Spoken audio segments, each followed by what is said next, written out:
Everybody's seen him play around here because he's somewhat local. Jaden Ivey, a very high-rated prospect in this draft. Is he the right pick for the Pacers? Can they even get him in their current spot? What are his strengths and weaknesses? We'll break it all down today on the Locked On Pacers podcast. You are Locked On Pacers, your daily Indiana Pacers podcast. Part of the Locked On Podcast Network, your team every day.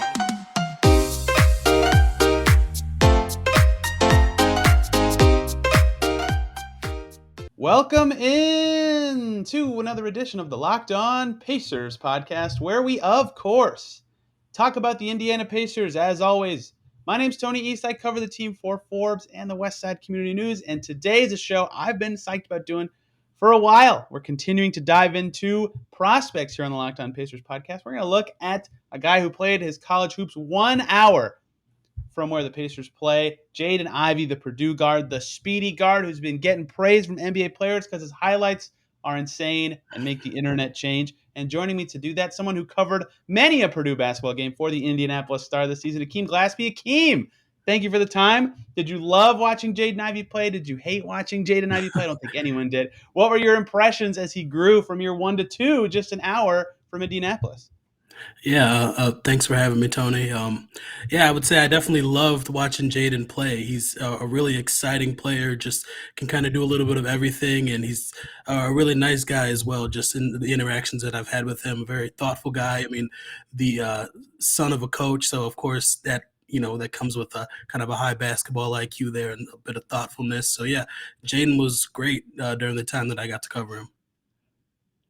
I hate to bury the lead, but I'm going to do it. I am like irrationally high on Jaden Ivey because, when I watch the NBA these days, I don't think this is a secret to anybody, but shot creation is so valuable. If you can beat a guy off the dribble, you're adding value to your team. You're making the defense change its formation to stop you or to stop the ball in some way. And he is so fast with and without the ball that even some games where he's kind of off, he can still impact the game at a high level because he's getting past guys with the ball. He's sprinting away from the play to make a defense bend. He's creating shots for his teammates all the time. And that's why, despite he has some warts on offense and defense, I'm really high on Jaden Ivey because those skills in the NBA are so valuable. Everybody who plays, mostly at least, on these two finals teams that are still alive, or even on the conference finals teams, most of the guys who are able to get on the floor and play big minutes could somehow create a shot for their team. Even if it wasn't for themselves, they could do something with speed, with the ball, with screening. And Ivey can do that at the absolute highest level. And so for you who watched him all the time, how strong is that shot creation and how much can that help him be an elite player in the NBA?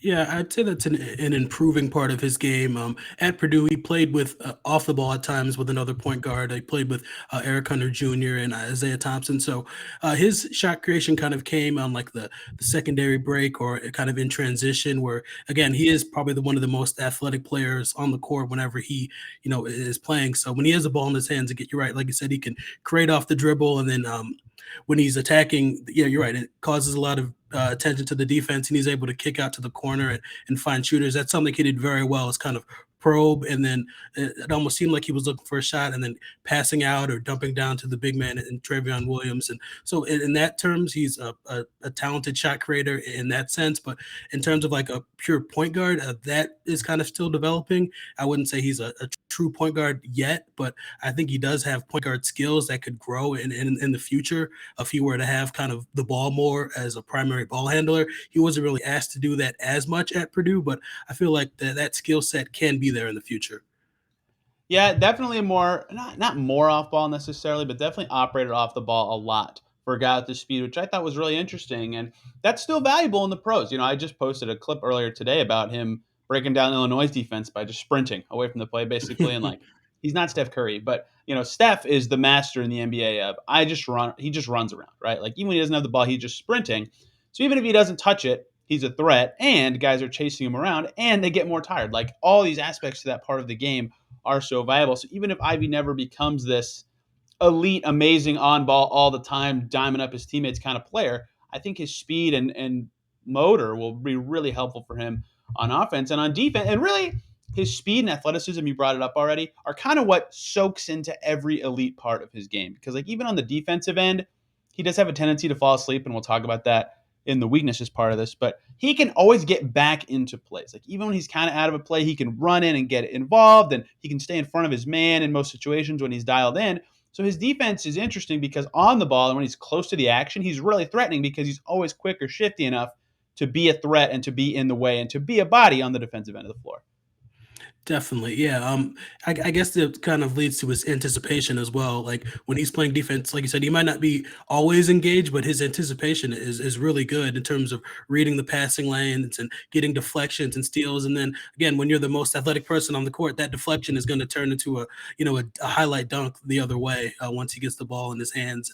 And he definitely puts on a show. Like his when he's in on the break and in transition on the breakaway, he's very crafty. He's a really good dunker. That was something that I really enjoyed seeing him, and the fans at Mackey would go crazy with windmills and some of the things that Jaden was able to do just based off those deflections. And so, like I said, he might not be the best on-ball defender right now, but his length and anticipation, and again, like I said, his basketball IQ makes him a pretty serviceable defender right now, I would say.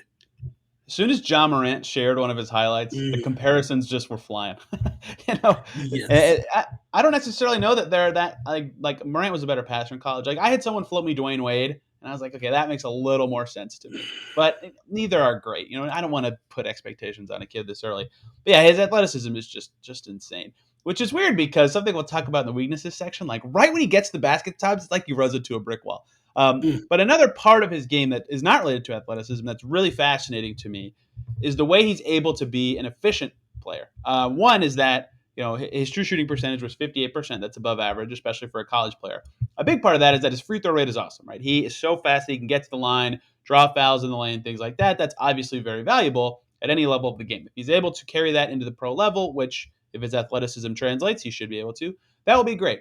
But something I want to ask you about as a strength for him is his 3-point shot. Because if you look at the raw numbers, his freshman year at Purdue, he did not shoot well from three. And his sophomore year at Purdue, he shot much better, 36% on 5 attempts a game. That looks great, but he also shot really well in non-conference play, and that number just slowly kind of deteriorated as the season went on. So I'm curious, as someone who watched way more of him than I did, if you kind of buy that he'll be able to be at least an okay shooter at the NBA level, or if he just had like a hot start to his sophomore season. No, I mean, I think he will be a really good shooter just by looking at his form and kind of his setup. Everything looks really, really good. So even if the numbers don't really jump off the page, everything looks fine in terms of his form. And then at Purdue, they love to run their guards off, curls and pin down. So he was getting some open shots, but he was also he'd be known to pull up and kind of maybe a heat check type three, and he shoots it with confidence. He was definitely a very confident shooter, and even in clutch moments too, he had a couple game winners coming off screens where the plays were broken down, and Jaden, go get a basket, and he's not afraid to take those shots. So, like I said, the raw numbers might not be great, but I think he will be a really good shooter in the pros, and he showed that at times. He can be streaky, but he definitely has a lot of confidence in his shot, and I think it could be a strength in his game.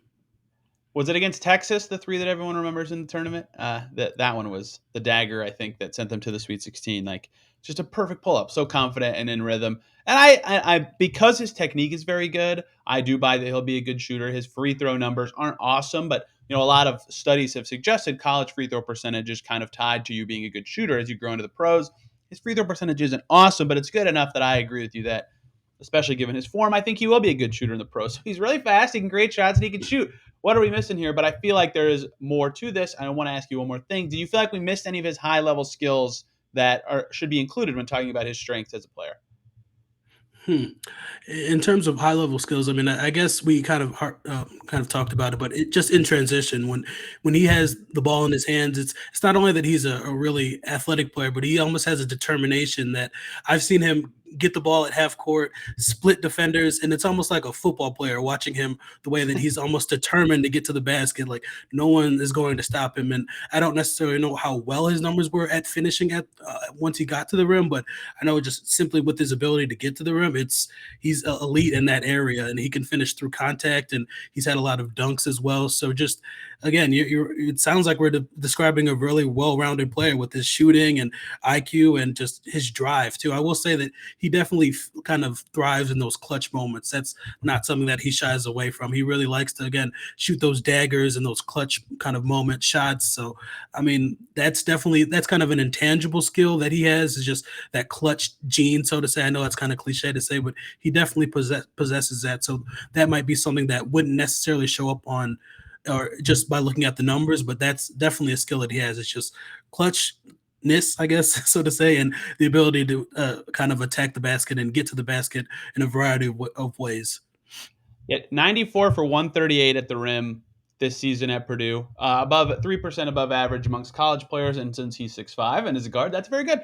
And yes, the clutchness definitely very appealing, and especially for the Pacers, who just went like 1-80 in clutch games. That's not exactly right. They were terrible in those close games. They would look at that and, of course, be enthralled by his ability to both be a guy and have those intangibles in those moments, be willing to step up, but also because he has such a varied skill set that he could provide value, even if he's not necessarily the guy they turn to at the end of a game. Hey guys, let's take one little break here to talk about Rock Auto, who is bringing you this episode. And with the ever-increasing numbers of makes and models of vehicles, it's now impossible for your local chain auto parts store to stock all the parts you need. Why endure the pointless and intimidating questioning from the guy behind the counter who's going to just order the parts because they don't have it in their warehouse right now? And you go through all the aisles, it's never where you think it is in the store. It's a huge pain. Don't do that. Go to rockauto.com on your computer or on your phone and save time and money. Why spend 30%, 50%, even 100% more for the same parts from a chain store or car dealership when you can get it for cheaper at Rock Auto? A family business serving do-it-yourselfers for over 20 years. They have everything you could need for your vehicle: brake parts, tail lamps, motor oil, even new carpet. Explore their easy-to-use website today to find the solution to your auto parts needs. Go to rockauto.com right now and see all the parts available for your car or truck. Right, Locked On in their "How Did You Hear About Us" box, so they know that we sent you. Amazing selection, reliably low prices, all the parts your car will ever need at Rock Auto. So weaknesses are a thing too. No player is perfect, and Jaden Ivey is also not perfect. And so I will start with this, and this is something I feel like I've said about many of the top prospects in this draft. His team defense is certainly lagging, and when I watch Jaden Ivey, sometimes I don't want to say he's out of shape at all, but a lot of times when he is not close to the play on defense, he is totally unaware of what is going on and looks like he's kind of catching his breath. So his kind of team defense and structured defense setting, when he doesn't have to be involved in the action, he is very poor at reading the situation and being engaged in the game, to me. Yeah, I kind of like. I guess that might be a function of just like how much of the offense runs through him. I mean, again, when you're constantly running off screens and curls, that like you look like Rip Hamilton out there. That takes a lot of stamina. So maybe that's where some of that fatigue comes in. And you're right. I mean, if you're asked to carry the load on offense, that might kind of lead to a little bit of a downturn on defense. But like I said, while maybe his on ball skills might not be great, I feel like he kind of makes up for that with his just anticipation, like I said, and his length and his Definitely. ability to get into the passing lane. So I guess you don't want to gamble all the time. That might not be in terms of sound team defense. That might not be a great strategy. But he seems like a very thoughtful person. So if you in the right system, I think he could probably buy in and be a solid team defender if he needs to be eventually when he needs to be. Yeah, someone always talks to me like, you expect 18-year-olds to be focused the whole game. I'm like, okay, that's a good point. That's a good point. So I always am hesitant to totally kill guys for being poor team defenders, but there is something to that in terms of reading the game. The other thing I mentioned earlier that I want to discuss here is he could always, it seems like, blow by his first man, but when he'd get into the lane sometimes, I think his decision making got a little shaky. Like Aaron Holiday had this problem a lot too, and they're not even close to comparable prospects. But Aaron Holiday would get in the lane with no plan. So if he got cut off, he would kind of jump and then not realize he couldn't shoot. So he'd have to like randomly find a pass at the last second. Jaden Ivey has that problem a lot. And sometimes if there's a big under the basket already, he just kind of slant like they're a brick wall to him. He just slams into him, stops, and has no idea what to do. And some of that is that he's just so athletic. He gets there so fast that he can't process the plan quick enough. But at other times, it's just a poor decision-making issue. He didn't read the situation correctly. He got into the teeth of the D when he should have reset. How do you kind of feel like, am I overthinking this, or do you feel like that's something he needs to kind of work on in terms of having a plan or making a quicker decision when he does get into the paint at times? Yeah, I would say that's kind of a function of being the best athlete on the court. Like when this is something I've never experienced, but it seems like when he jumps, he almost has so much hang time that you're right. He has time to think about what he wants to do next, or kind of what he needs to do. And you're right, there might not always be a plan, but I mean, he does produce highlights like that again with his ability to kick it out or to find a little pocket pass there. But yeah, that's kind of something that he'll need to change because he won't be the best athlete on the floor once he gets to the NBA. So maybe some added strength might help him finish through that contact, or yeah, kind of just better decision making when he gets in the air, and you having that hang time again. Like I wouldn't know what that's like once you get up there and hanging in the air, but he does kind of. And another thing is he does look for fouls. He could get frustrated at times, and honestly, that kind of fuels him. I've seen him, not get the call, and he might kind of hang his head for a little bit, but he'll that kind of just encourages him to attack the basket harder the next time, and he kind of feeds off that in a way. But you can't really look for calls. That's kind of not a good way to operate. But Well, um, hey, if you watch the NBA these days, looking for calls is all the rage, right? that's true. But as a rookie, Jaden, I wouldn't expect to get those calls. Yeah, that's right. Maybe in the Big Ten, but yeah, just kind of maybe developing a plan. You're right, and just kind of learning to play through contact would be something that he needs to work on as well. I mean, he is a very physically. He's improved his body, throughout his career, but he's not the strongest right now, or he doesn't really have Ja's athleticism where he's gonna just go over someone's head like Ja can. But he kind of has that same mentality. But yeah, finishing at the rim is something that he can do better, and kind of just again deciding what he needs to do or learning to be a better decision maker will be kind of an area of improvement for him. Totally open ended, but what do you think of his mid range game? Hmm. That's kind of an extinct art. Yes. I think he shoots very well off the dribble. I will say that. So again, coming off the screen or kind of when he needs to create space for himself, he can do it. And at Purdue, that's not really what they like to do. Purdue really likes to play inside out. So that was he was kind of more of a spot up shooter in that sense, at least in the half court. But in the mid range, I feel like he could definitely get it done if he needs to. 'Cause like I said, his form is really good and he's a confident shooter.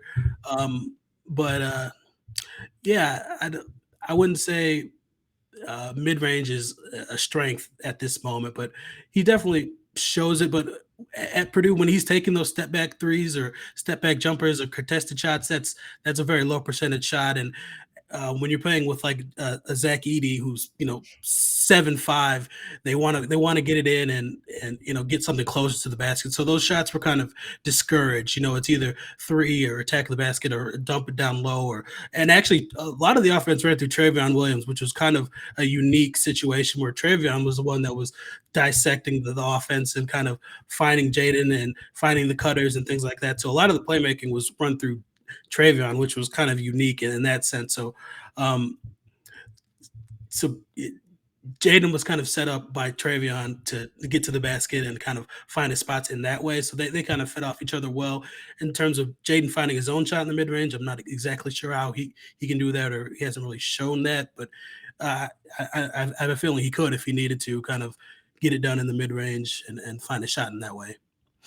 This podcast isn't about Travion, but if it was, we'd talk a lot about him because I actually think he'll be a pretty good player if he can land on the right NBA team. Like he's a really unique. Like how many bigs are like enormous? Like he's like 250 pounds, but also are playmaking bigs. Like that is such a rare combo. I think he'll actually be a pretty interesting NBA player, and that's an interesting guy for Ivy to have kind of grown with. And we'll definitely talk about Edey in the future because my God, part of the reason it's tough for Ivy to drive and make decisions is that Edey's always under the basket when he's in the game. He can't really stretch it out, so there's always a center parked under the basket. And that's sort of a college basketball consequence in general. And we'll talk about that when we get to his NBA fit. But is there anything else we feel like, weaknesses is always a tough word because it's more of like things to work on as this guy becomes a pro. But is there anything else that you feel like Ivy kind of struggles at or something he needs to work on specifically as he gets to the pro level? I think I mentioned it before. It would just be those point guard skills and kind of the ball handling, and more specifically in the half court, just being taking that responsibility as a primary ball handler. That wasn't something he was tasked to do. So that would definitely be an area of improvement, I would say. Yeah, only air quotes because he's really the two guard for Purdue, but only 3 assists per game for a guy who, is lauded for his playmaking. I think his playmaking is more for himself than for others at this stage. So if he ever wants to translate to being that guy that is creating for others, so they'll have to work on his point guard skills. And I think a lot of that for him is reading the game, right? We talked about it already in his getting into the lane stuff, but just being, he sometimes is one step ahead of the defense or two, but not quite the Halliburton or some sort of star level, like 3 steps ahead, seeing how guys are going to move, how all the puzzle pieces will be involved in his next action. And I think that is, if he could learn that, I mean, he would just be unbelievable. A little turnover prone, like at times when he gets aggressive, his handle gets a little loose. With all aggressive athletic guys, I think their turnover rate's a little high. I think that's something he'll have to work on. But his usage is so high that I'm not really concerned about it being something he can't learn in the NBA level. But I find that a lot of the stuff when I talk about Jaden Ivey growing into the NBA, I feel like I'm nitpicking because he just has such, a lot of guys, some guys get drafted just because they're athletic, and it's like, well, that doesn't matter. They have no actual basketball skills. But Ivy is the opposite, where like his athleticism allows him to do everything he does so well on the basketball court, and that's why it's so functional, it's so useful, it makes him so strong that all these weaknesses I feel like he can overcome because he has such an advantage over a lot of other players. Yeah, and like I said, he's the son of a coach, and sorry, he wasn't really a lauded prospect coming out of high school. He wasn't one of the 5 star. I mean, he was like a 4 star guy, but he's shown so much improvement over his from his freshman and sophomore year that's always something you like to see. He's someone that works on his game, and you don't have to question about the work ethic or the character. So I mean, when I would like to take a gamble on those type of guys. I mean, he's definitely going inside the lottery, but when there's no question about the work ethic, you can kind of bank on some improvement there, and that's always a good thing, especially if you're a GM that has to risk your reputation on a really high pick like Jaden. Hey guys, I want to tell you about betonline.net, our partners who continue to be the number one source for all of your sports betting needs and sports info. You can find all the latest odds, news, and sports developments, including this year's basketball playoffs, Major League Baseball scores, fights, and even next season's NFL futures all over at betonline.net. They are your continued source for all your sports wagering information, from live betting to playoffs to esports and more. For example, Finals Game 1 is up there. Warriors favored by 3.5 in Game 1. You can get that line over at betonline.net, over under of 212.5. Head over to that website today or use your mobile device to sign up and learn more about the trends in the action over at BetOnline. BetOnline.net is where the game starts. So let's talk about his fit in the NBA, how his game will translate from the college level to the pro level. When I ask people about this, I usually start with the NBA is more spaced out and faster and stronger. Every rookie knows that. But the spacing part specifically, I already mentioned a little bit. Yeah, he had what was Edie the tallest player in college basketball? Second, one of the tallest guys. I don't know if that's Yeah, listed anymore. I would imagine Edie was the tallest. So it's not like his fault. He's just very slow because he's tall and he can't really shoot it. So he was always under the basket. And Edie didn't always play with Ivy, but that was something that was tougher for Ivy's. Like there was always a big waiting under the basket when he would drive, at least when Edie wasn't involved in screens. So that made it tougher for him to finish. That's why honestly his finishing being above average in all of NCAA is really impressive to me. And that is something that I think in the pro level, especially if Ivy gets on a team with the spacing big, I think his game will translate really well in terms of his scoring, because all of a sudden he'll be faster than everybody and have so much space to just cook guys off the dribble. Do you agree with that? Yeah, I mean, I don't know about the faster than everybody, but because Okay, again, maybe not there's everybody, but a lot of guys. A lot of guys. yes, but yeah, no, I would love to see Jaden just kind of operate in space and kind of do what he can do. Maybe show off more of that mid range game and what he can do off screens and curls and kind of the more advanced type systems in the NBA. Because again, the shooting is there, the athleticism, the vertical ability is there. So yeah, if the lane was open, that could be scary. We could see some more highlight dunks with him, because that's like I said, when he gets ahead of steam, there's just his level of determination, and there's almost another gear that he can get to when he is kind of going downhill. That's kind of what you like to see him. And the NBA is so pick and roll heavy that, again, once he gets that playmaking skills and that decision making down, yeah, then maybe he could turn the corner, or he could, if he's playing with a lob threat like Isaiah with the Pacers, then maybe that could be something that could grow in the future. But I guess I'm getting ahead of myself because the Pacers already have a point guard, so I don't know. Well, we'll talk about his Pacers fit in just a second. And Isaiah is a key guy in this discussion. Another NBA thing that I think will really help Ivy is Matt Painter runs complicated stuff. Like there's a lot of movement and screens both on and off the ball to try to free up guys before they settle down for the simple stuff.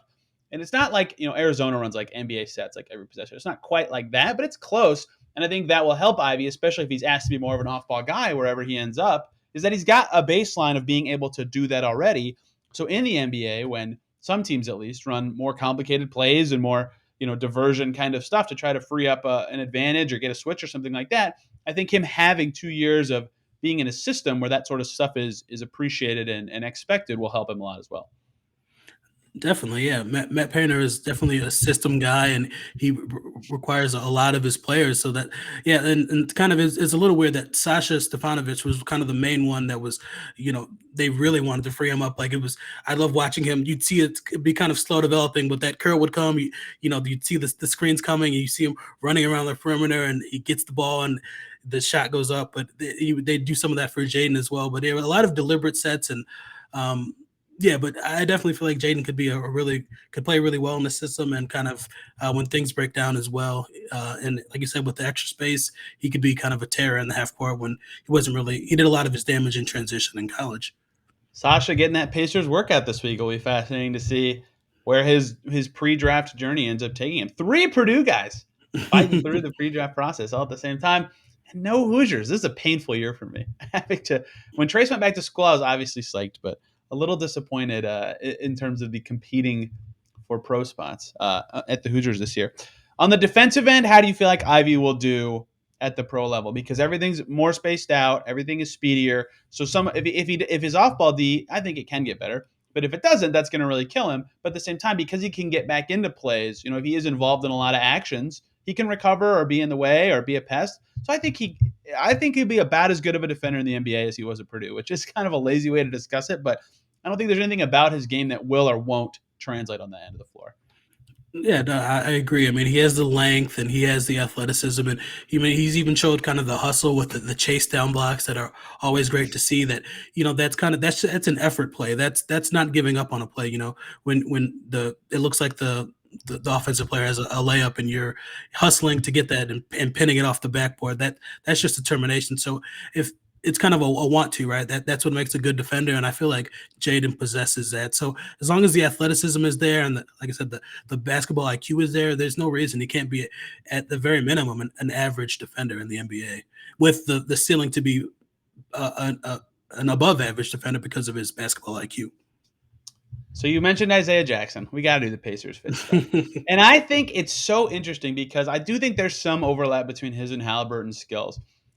That said, first of all, if Ivy can be a little like an off-ball guy who can kind of toggle between on and off the ball, and he can operate and pick and roll with an athletic guy and a spread-out team, because Rick Carlisle loves to spread it out, like his fit with what the Pacers look like they're growing into looks awesome. Like they'll be such a fast team. They'll be such an athletic team. If he can shoot it all, he'll be able to play the way Carlisle wants to play. I think he'll fit with Turner. I think he'll fit with Jackson. And I think he'll mostly fit with Halliburton, especially when one or the other can control the offense. I mean, I'm really bullish on the way he would operate with what the Pacers currently have in place, especially because he can be so dangerous off the ball. But how do you kind of feel like if he was drafted to Indiana, which may require a trade, who knows how this draft will shake out, how you feel like he'd fit in with their current ecosystem? I mean, my question would be, though, they already have 2 big guards and Malcolm Brogdon and Tyrese Halliburton. So, I mean, are they running 3 guards with? And I guess that would be my question, because you're right, Halliburton and Ivy's skill set, there is a little bit of overlap. I don't think Jaden is not the playmaker that Halliburton is, but how many big guards can you play with? You might need someone. Maybe Jaden can play on the wing, but I think he's about 6'4", 6'5", maybe a little bit undersized to play a more traditional 3. But his shooting is kind of that's something that would kind of be the trump card in a way when you can never have too many shooters on the floor. So I mean, that in that sense, yeah, put them all on the floor together and just have a bunch of playmakers and make it, positionless. That I guess that's kind of what they would have to do because I think there is a little bit of overlap now. I mean, Brogdon's a little bit older; he'll be turning 30 soon, so. But I guess you wouldn't draft Jaden to have him coming off the bench. You kind of want him to be Yeah. playing a lot right away. So I don't know. I think it might be a little redundant to have Malcolm, Halliburton, and Ivy, but Jaden's definitely if he were on the board when the Pacers pick, I don't think they could pass on him. I agree, and I think that you know, I don't. This is going to sound like shade, and it's not supposed to. I don't think you have a 30-year-old Malcolm Brogdon drive your decisions in the draft. You know what I mean? Like you take the best player available, and if that's Ivy, that's Ivy. You either figure it out or deal your veteran who doesn't fit your timeline. That's how I feel about that. Even though I do think Brogdon could play the three if they needed him to, because he used to be that level of a shooter, even though it hasn't really translated in his Pacers tenure, which is super odd. So I guess mostly when I contextualize how some of these prospects would fit with the Pacers, I always talk about Halliburton and Duarte and Jackson and sometimes Turner because he's only 26. Sometimes Goga to the extent that he is credible in these discussions. But I never really talk about the vets like Buddy Hield or Brogdon and stuff because the NBA team changes so fast. And, these vets could just be swapped out. But yeah, maybe they are relevant to the discussion. But if I'm the Pacers and I'm picking the highest pick I've had in 33 years, I'm not thinking about fit at all. I'm just taking the best player on the board. Yeah, I agree. That's a really good point. Jaden, and he's also a young prospect too, so he's not like a Duarte who was a little older when he came into the league. So yeah, if you have kind of the foundation there with Halliburton and some of the young guys, I think he would fit well into that core. And I don't know. I'm not a GM, so that's not a decision I have to make. But Jaden is definitely, and you can't overlook the local aspect as well. I mean, he's from South Bend. He played at Purdue. His mom played for the Fever. That would be just kind of a home run in that aspect. So he would definitely be he checks so many boxes if he were still on the board and were able to come to the Pacers. Any other NBA projection stuff you'd like to add for Ivy here? No, I mean, I would just say that kind of a thing that would make me a team is again the improvement from the freshman to sophomore year. That's something that I like to see because again the NBA is all about potential especially when you're picking that high. He's not someone who's an older prospect, maybe like a Keegan Murray who, he might be what you see in terms of what he was at Iowa for however many years. He was there several years, but just Jaden's ability to develop into a go-to player in 1 year and have a lot of success doing it is definitely a positive. It's not like we have any recent history of the Pacers picking an old prospect or anything like that. So I'm sure they don't think about age or anything. Yes, thank you, Akeem, very much for the insight and time. He covered Ivy very often. Do you have any stories about Ivy that you wrote or posted that you would like to share here, or anything about him, the person, that is a lot harder to dive into with these prospects? Because I can only watch tape. Nothing really stands out in terms of a story. I mean, I did get to cover them throughout the tournament, and that was definitely kind of a disappointing experience when you think about the expectations that they came with. But I would just say that in the tournament setting, Jaden, he did kind of fade at times, but he definitely had those highs too. So it was an interesting watch to kind of see him in the tournament because it was kind of he deferred a little bit to Travion. A lot of my focus was actually on Travion Williams at the time. He was kind of, he was scoring, 12 points in a row. Just kind of, he was the one that was kind of rising to the occasion when Jaden was kind of falling in the background at times. So maybe that would be a little interesting tidbit about Jaden is that he was a little bit passive at times, and while his numbers looked really good down the stretch, he might have been able to do a little bit more. But no, I don't really have anything else to say about Jaden. He's a great kid, a very thoughtful person, and I enjoyed watching him play. I think a lot of people did in this state. Akeem, thank you for the time. Where can people follow you and all your work in the Indianapolis Star covering? I would say what your job title is, but you don't just cover that. You cover everything in this state. Yeah, so I'm at the Akeem Glaspie on Twitter, and right now I'm covering baseball, high school baseball in Indiana. Actually, there's a lot of really great baseball here. You might not think of Indiana as a baseball state, but And next year we could have the number 1 overall pick playing at Franklin Community High School in Yeah. Max Clark. So yeah, he's someone that I enjoy covering, and could have another first-round pick in Andrew Dukanich at Brebeuf. So baseball finals are coming up soon at Victory Field. I also cover Purdue, obviously, and I cover wrestling and football, high school football. So and cover the Fever from time to time. So just pretty much anything that happens sports-wise in Indiana, there's a good chance you might see me there. So just keep your eyes open at indystar.com. Highly recommended, as with all of the, honestly, Indy Star sports staff for great coverage of all of the sports in this great state. And if you're out of state and you want to learn more about Indiana sports, the Indy Star is the way to go. This show's on Twitter at Locked On Pacers, where you can yell at me for saying something dumb about Jaden Ivey or about the Pacers, and me at T East NBA. If you want all of our draft prospect shows, you can find them wherever you get podcasts for free and available on all platforms, or on YouTube, where you can see me and Akeem's lovely faces. Thank you all for listening. Tomorrow, we're talking NBA Finals. Can the Pacers learn anything from the Celtics and Warriors, how they were built, how they play, things like that? Should be really fun. So thank you all for listening. Have a great day, and we will see you tomorrow.